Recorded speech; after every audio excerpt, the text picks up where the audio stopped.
Hello and good morning to another edition of Pastor's Progress. I've got workmen with me today.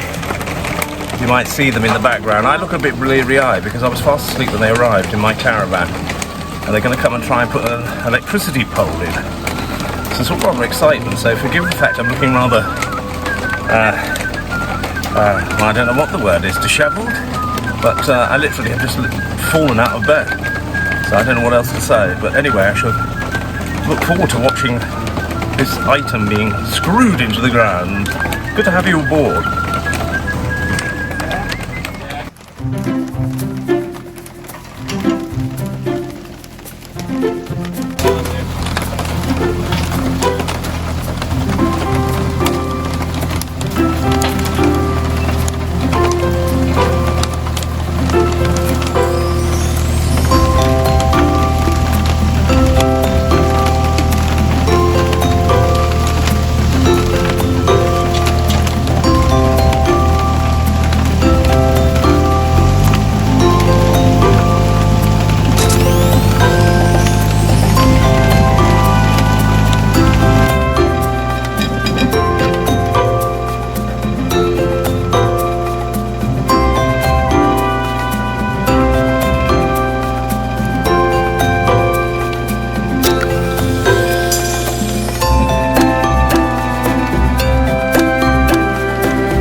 They have come, and they have screwed a bloody great hole on my land. So I'm going to go and look at it now. Do come with me. I hope it's deep enough.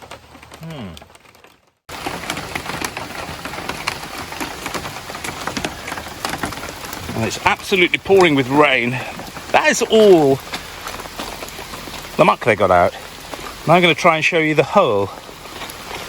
I mean, you could actually be buried upright in this.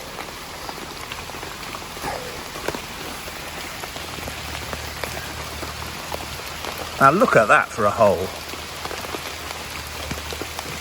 It goes down, down, down into the ground. I think it was 1.6 meters, or I don't know. But I mean, that's an incredible bit of kit that did that. They've now gone back up the hill to go and get the pole. It's all jolly exciting.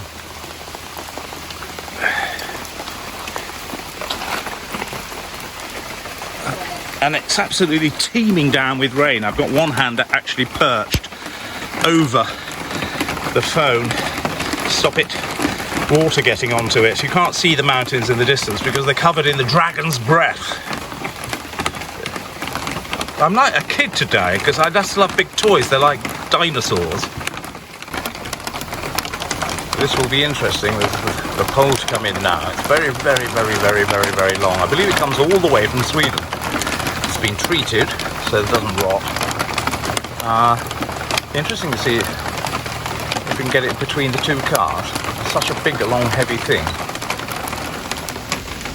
Perhaps they could sort of, like in the Highland Games, I could just go over there and just flip it into the hole.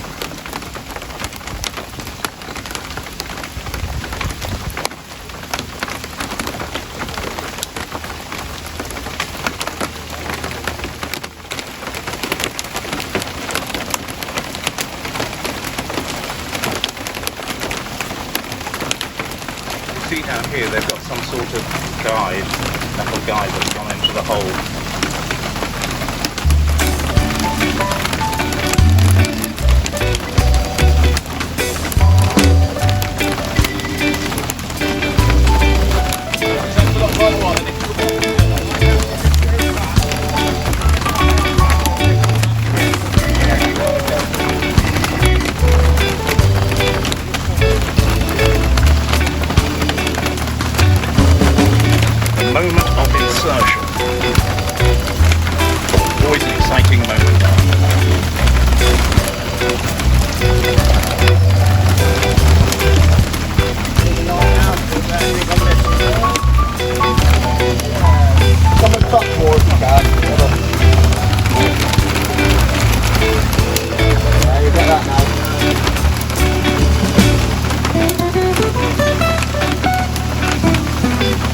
fall on my head now. Well, at least my grave will have been dug. Right on that far one now, yeah, just get through that.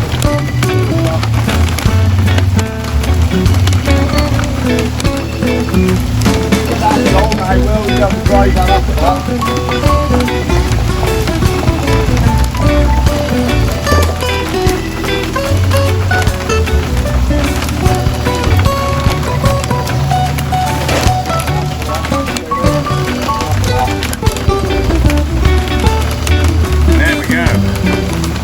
Going in. No,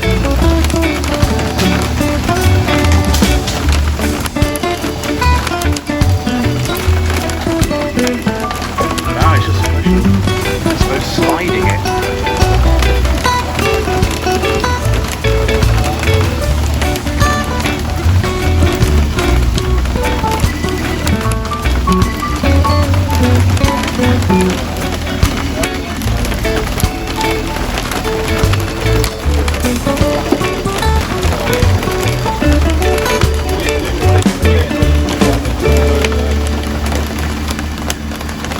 Very good.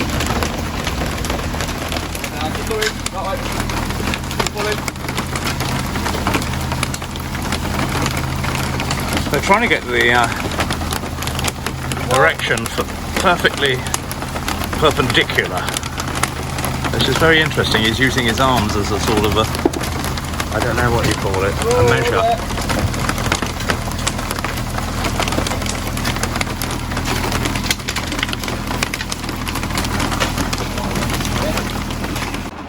I've now gone into my caravan while they're thumping the earth around the pole. They're just filling it and tamping it down. It's a little bit like the tamper on my pipe when I'm tamping the tobacco down, but they're doing it with all this earth.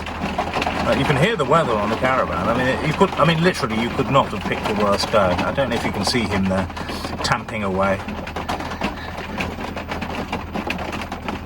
And the chap, to get the perfect erection, used a sort of a plumb line.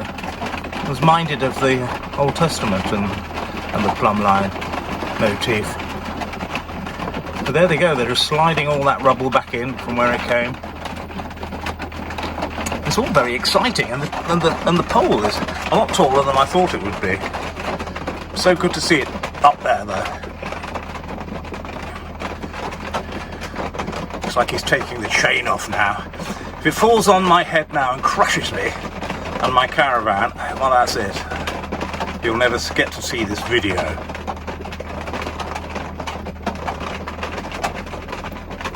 Or maybe not. I think he's just making sure it's at the right elevation.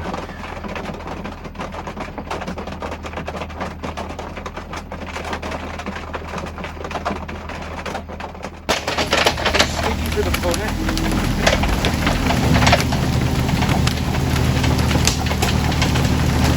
And there we are. On the end of the digger you can see a tamping tool. He's just been tamping around the base of the pole. It looks pretty straight to me, and pretty high. See it through the roof on my veranda. Very good, glad to see it done. The only thing that remains to be done now is to put some stays around the pole, possibly only one, and then that's today's job completed. Right, I'm just about to go back out again. Before I do, here's my library. You won't be able to read them, they're all upside down. I've got some early copies of the Lord of the Rings there, all three, the trilogy. Underneath there is a very controversial book. It's just as well it's hidden because it's by the eminent poet Robert Graves, and he wrote a book called The White Goddess. Now, most people get triggered by such phrases, but it is an excellent book on poetry, at least. And there, we've got two copies. I've got all of the Narnia Chronicles, but we've got, Lion, Witch and the Wardrobe and Prince Caspian. Up here, I've got a very interesting book by an Anglican called Why I'm Not a Roman Catholic, which you might think is rather bizarre. It to be in the library of a Roman Catholic priest, but it's always good to hear the arguments. Under there you can't see it at all, a little small volume by Hilaire Belloc, and there's The Hobbit. It does have a rather nice dust cover, which I've taken off so I don't crease, because that's an early copy too. And then beneath that there are four volumes of Winston Churchill's History of the English-Speaking Peoples. And that's about it. Now, when I say it's my library, it's not. That's just what I'm reading while I'm down here for a week or two. But anyway, you haven't come here to see all of that. Let me take you to what's going on outside.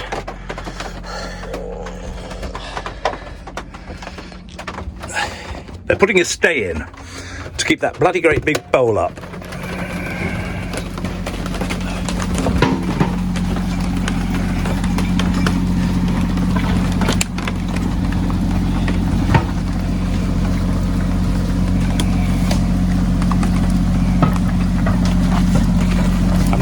Best on the pebbles so I can see what's going on.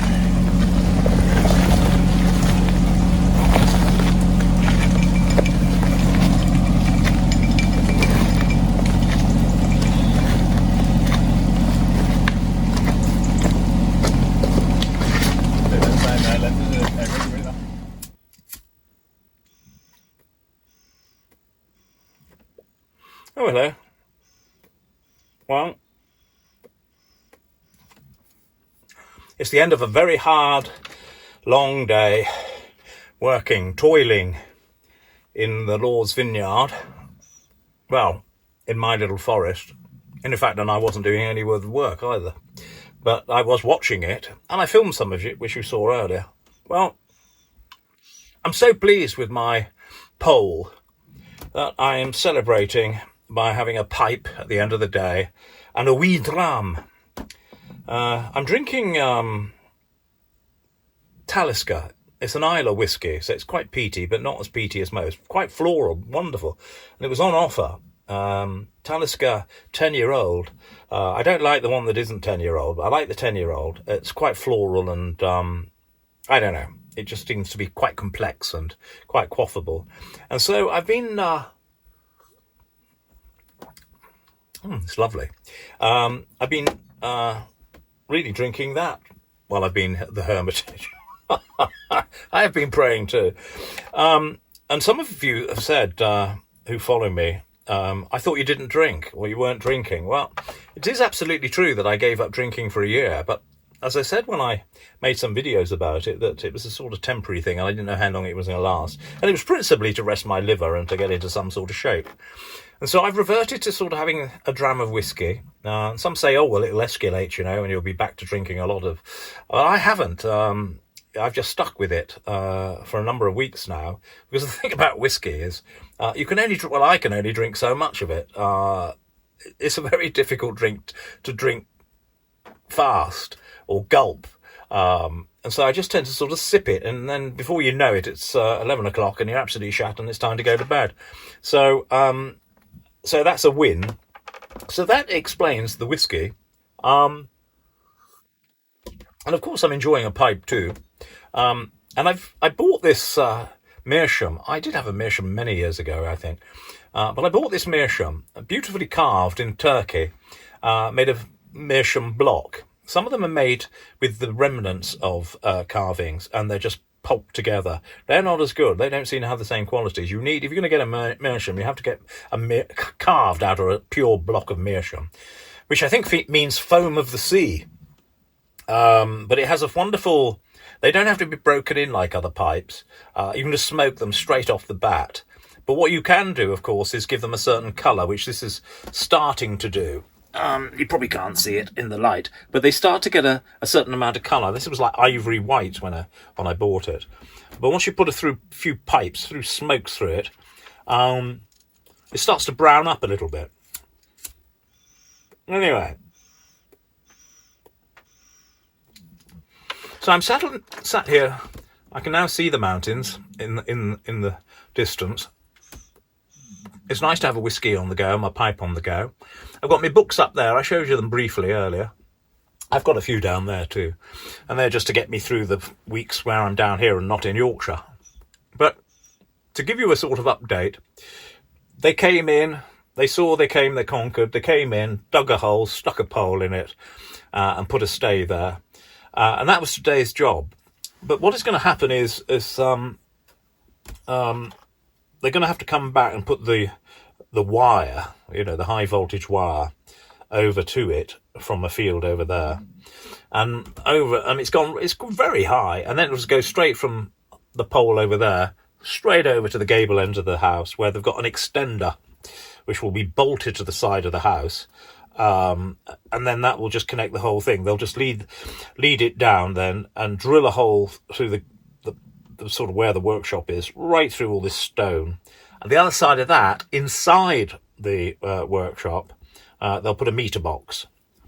And so this is phase 1. Putting the wire in and doing all that I've just described will be phase 2. Phase 3 will be, I will hopefully have phoned by then and jacked up the electricity company that provides the actual juice, Eon I think it is on this occasion, to come and put a meter in. So they'll come and put a meter in.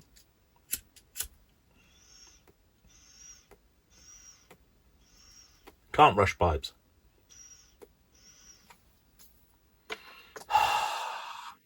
But anyway, so phase 3 is the meter.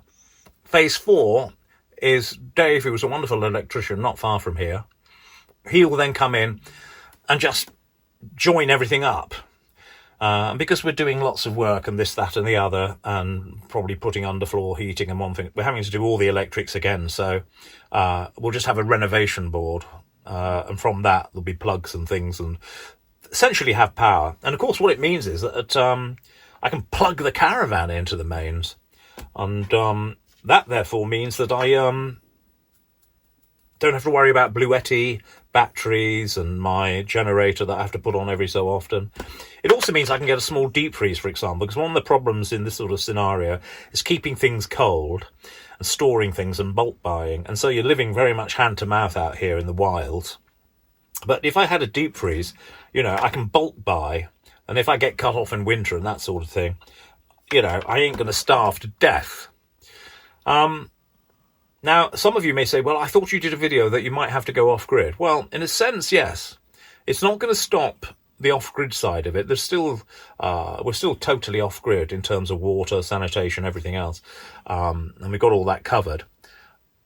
But we're going to put solar panels, probably on the back of the house where nobody can see it, a whole rank of them. And they will come to some Tesla batteries or whatever inside the workshop. And that means that we have to be online with the grid in order to feed electricity back when we generate too much, and then you can make some money. But you can't, if you put solar panels, obviously you're not on the grid. You can't, if you have an excess of energy, you can't feed it back to the energy companies. And that is my long-term goal, to generally use my own, but have this backup of mains electricity. So it's an absolute win. I'm thrilled, really. I keep looking out the window, looking at my big pole and getting all very excited. It's like a totem pole. I haven't quite prayed in front of it. I'm not quite as bad as some of those people in the Vatican. But anyway, there it is. There it stands gloriously, in my little woodland on my mountain and in Shropshire. So that's really all I want to say today. I hope you liked the previous footage. It probably did go on a bit, didn't it? But not everybody gets to see a pylon being put into the ground, so I thought you might find that fun. I was going to read some poetry to you, but I think I'll leave that for another occasion. I am writing a lot of poetry. Do follow me on Substack, jamesmiddlemarch.co.uk, and that'll take you to my Substack page, where you'll be able to read my poetries and some of the chapters in my book that should be coming out hopefully not in the not too long distant future. But that's about it for me. I hope you're all well. Do drop me a line. It's always nice to hear from you, and I know that you all share in my dreams and in my ambitions here, and are praying for me, and as I pray for you and say mass for you. So until the next time I see you, take care and God bless.